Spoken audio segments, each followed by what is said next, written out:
I want to hit you on some Rams conventional wisdom. Yeah, I got you. We were just talking about how the Ravens offense, and it's tough to figure out. Has the league figured out the Sean McVay Rams offense? See, I truly don't. I can't say if they have, they haven't. I feel like the last couple of years, you've had the same 5 offensive linemen playing. And as we saw in Baltimore, their offensive line is really good. Where the Rams have shuffled guys left and right. You're playing guys that have never started before. You're playing rookies. You're playing guys who've played maybe 2 or 3 games at certain positions. And then you have Andrew Whitworth there, right? Like everyone else is brand new pretty much. And so when they were really good, their offensive line was one of the top in the league. Right now, obviously, their offensive line is not there. And so regardless of when you're calling plays, and I always try to – this is what I was kind of trying to do when everyone was like, you know, the genius. And granted, Coach McVay came in and changed the organization like that, which was very tough to do. But it's the players on the field that have to execute your game plan. You have to have those players that have the ability to execute it as well. So I feel like a lot of the issues that they're having now is like a lot of pressure from the inside, which they didn't have much pressure yesterday.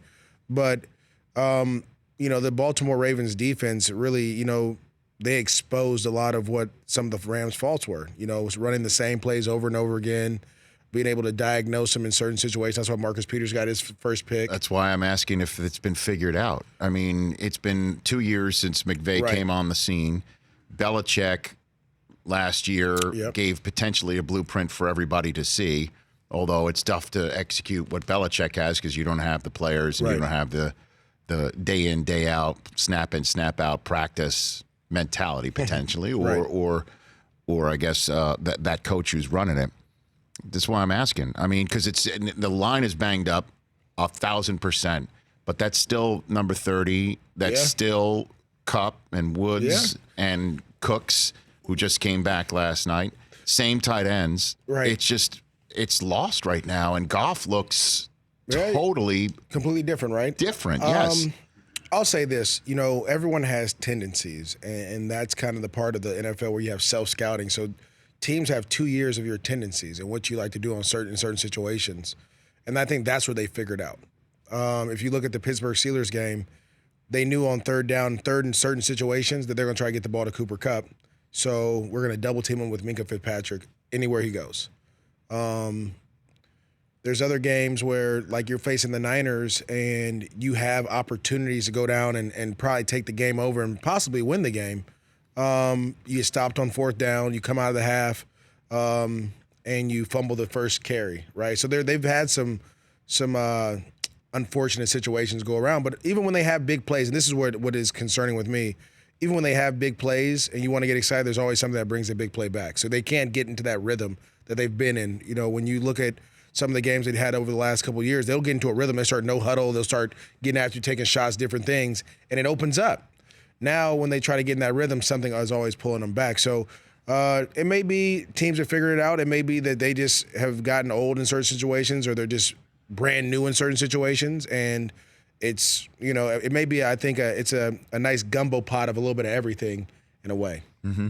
So what do you think they're going to do in the offseason with no first-round draft choices? But, again, you still have a kid who was a Super Bowl quarterback just last year. Right. At some point, we are going to see the Gurley of the first 12 weeks of last year again, right? Yeah, I think so. I mean, I thought he ran well against Pittsburgh. I thought he ran well against Chicago, against that defense that's been pretty tough. It's just you can't have 6 carries and expect Gurley to go for 100 and 200 yards. That's not going to happen.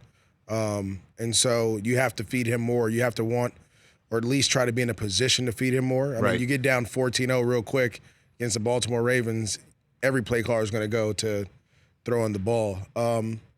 So I personally feel like, and I've said this all year, like they had a plan about utilizing Todd Gurley this season, but once you start losing, that plan has to go out the window, and you just have to try to find ways to win games. And 30 is your best way to win games, because when he's running well, as you saw against the Chicago Bears, they were running well, and then all of a sudden guys are running wide open on the play-action pass. Right. And so that's what it was the first 2 years. Todd would get these runs, and he started breaking these runs off, and then all of a sudden you pull it out, and then you throw the ball down the field. Robert Woods is by himself, or Cooper Kupp's by himself. Like second level, too. Not like quick passing exactly. game. Like, so you have to find a way to get back to that. For more of The Rich Eisen Show, tune to Audience Channel 239 on DirecTV for free on BR Live or download The Rich Eisen Show app.